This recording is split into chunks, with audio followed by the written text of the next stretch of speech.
मेरा नंबर है 9810723354। उन पे कॉल करके मेरे से बातचीत कर सकते हैं। हम लोग घर जाकर भी विजिट कर सकते हैं, उनकी परेशानी को समझ सकते हैं और जिस भी तरीके की सहायता की उनको ज़रूरत है हम उनको उससे जोड़ सकते हैं। मैम संबंध है क्या और किस प्रकार कार्य करता है ये बता दीजिए। संबंध एक संस्था है जो मानसिक स्वास्थ्य के एरिया में काम करता है। यह पर्सनल और सोशल रिकवरी के लिए काम करता है। इसका मेजर काम है कि वो लोगों में आत्मविश्वास बढ़ाए, क्योंकि मानसिक बीमारी जिनको होती है उनमें कहीं ना कहीं आत्मविश्वास की कमी हो जाती है। वो लोग बाहर निकलने में भी डरते हैं, शर्म महसूस करते हैं, कुछ काम करने में भी उनको दिक्कतें आती हैं। तो हम इस पूरे प्रोग्राम में अपने काम के माध्यम से उन्हें जोड़कर उनमें एक लीडरशिप डेवलप करते हैं, ताकि उनमें एक आशा दिख सके, वो समाज में एक बेहतर जिंदगी जी सके। हमारा काम लोगों के साथ गोल सेटिंग करना है, उनके गोल्स के साथ, छोटे छोटे गोल्स के साथ काम करना है और उनको नौकरी से, उनको वापस एजुकेशन से या समाज से जोड़ना है। वो किसी भी चीज़ में जो सीखना चाहते हैं, करना चाहते हैं।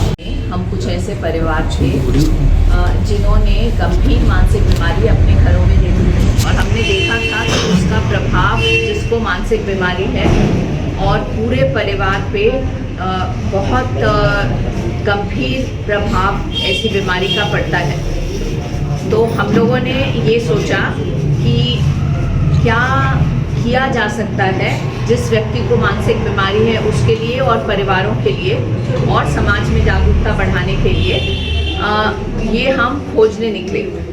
और हमें ये लगा कि जब हम कुछ सोल्यूशन ढूंढ रहे हैं तो हम क्यों ना समाज के को अपने साथ जोड़ के, ये सिर्फ हम अपने 4-5 रिश्तेदारों के लिए नहीं पर सामाजिक तौर पे एक सोल्यूशन इसका निकालने की कोशिश करें।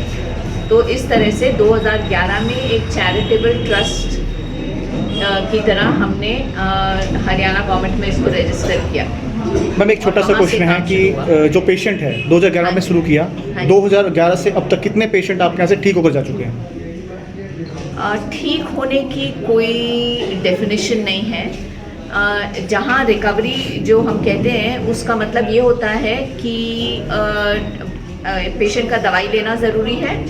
बहुत कम केसेस में ऐसा होता है गंभीर मानसिक बीमारी में खासकर कि दवाई छूट जाए, पर इसका निर्णय डॉक्टर लेते हैं। और सामान्य मानसिक बीमारी में दवाइयाँ अक्सर छूट जाती हैं, लेकिन दवाई के साथ साथ उनके निजी स्तर पे और उनके जो परिवार और समाज के साथ जो उनके संबंध हैं वो बहुत गड़बड़ा जाते हैं। समाज में उनकी एक्सेप्टेंस बननी बंद हो जाती है, वो लोग निकल नहीं पाते हैं। उनको ये नहीं है कि उनको चैरिटी चाहिए, लेकिन उनको अपॉर्चुनिटीज़ तो चाहिए। अगर समाज उनसे अपॉर्चुनिटीज़ छीन लेता है तो फिर वो बाहर निकल के कुछ कर ही नहीं सकते। तो ये सारा काम जो है ये संबंध करता है, इसीलिए समाज को जागरूक करने का भी एक बहुत बड़ा काम हमारा है। पैरासीटामोल सबको मालूम है, ऐसे ही हमारे बॉडी में कुछ केमिकल्स की कमी हो जाती है, जिसको कि हम दवाइयों के रूप से उनको सपोर्ट देने की कोशिश करते हैं। ऐसा आजकल कोई भी ऐसी बीमारी लाइलाज नहीं है। खास तौर पे जैसा कि आप लोगों के कुछ घर में माताएं या बहनें होंगी जिन्होंने देखा होगा कि घर में कोई मानसिक रूप से रहता था तो उनको संगल से बांध के या उनको कमरों में बंद करके या कहीं छोड़ आते थे। आजकल वो स्थिति नहीं है। आप बीमारी के लिए दवाई देते हैं तो उनके जो हार्मोन्स हैं वो नॉर्मल होते हैं, केमिकल्स रिएक्शन होती है तो बहुत अच्छे लेवल पे ठीक होते हैं और वो अपना काम रेगुलरली सोशली ठीक कर सकते हैं। मैम जो मानसिक बीमारी है कितने प्रकार की होती है और किस लेवल पे स्टार्टिंग होती है? ये तो इतना सा भी बहुत मामूली सा से भी शुरू होती है जो आपको मालूम नहीं पड़ता कि एक बंदा घर में आ रहा है और वो बार बार हाथ ही धो रहा है, वो बार बार किसी भी चीज़ को टच कर रहा है, वो हाथ धो रहा है। तो इसको हम OCD कहते हैं, जो कि हमें रूटीन में नहीं समझ में आती। इस तरह से बहुत सारी बीमारियां हैं जो कि एक साइकेट्रिस्ट ही बता सकते हैं, पर इन सब चीज़ का बहुत 2 तरीके से है, काउंसलिंग भी है और मेडिकल भी है। दोनों से अगर रेगुलरली लेते हैं तो बहुत अच्छे रिजल्ट। एक नॉर्मली फैमिली में चेक किया जाए कि इसको थोड़ी बीमारी डिजीज है तो कैसे चेक कर सकते हैं? तो आपको उसका सोशल बिहेवियर देख सकते हैं कि उसका घर में बाकी लोगों के साथ कैसा बिहेवियर है, उसके सोने उठने का कैसा पैटर्न है, या वो उदास रह रहा है, 15 दिन से ज़्यादा किसी से बात नहीं कर पा रहा, या नहा नहीं रहा, या कहीं काम पे नहीं जा रहा, या सो मच सो आप कह रहे कि वो अल्कोहल ही ले रहा है। तो 15 दिन से ज़्यादा कुछ भी ऐसी बीमारी है तो हमें उसको जो पुण्य का काम मेरा मानना है केवल भंडारा करना पुण्य नहीं है, वो भी एक पुण्य है, लेकिन इससे भी बढ़कर मेरा मानना है यदि किसी व्यक्ति का सामान्य जीवन नहीं है, असामान्य है, उसको सामान्य करने में यदि हम सहयोग करते हैं, मेरा मानना है कि भंडारे से बड़ा काम है, एक बड़े जागरण से बड़ा काम है।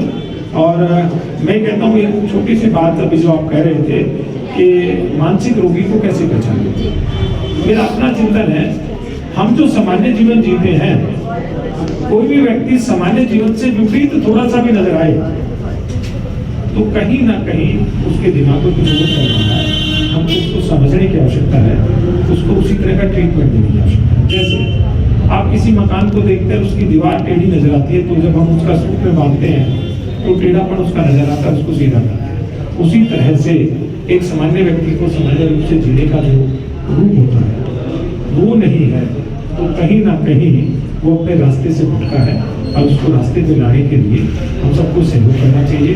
और इसकी मेरा मानना है, जो मैं थोड़ी देर पहले भी कह रहा था, कि आने वाले समय में मानसिक रोग की संख्या बढ़नी है। उस बढ़ने के कारण है एकल परिवार हो गए हैं।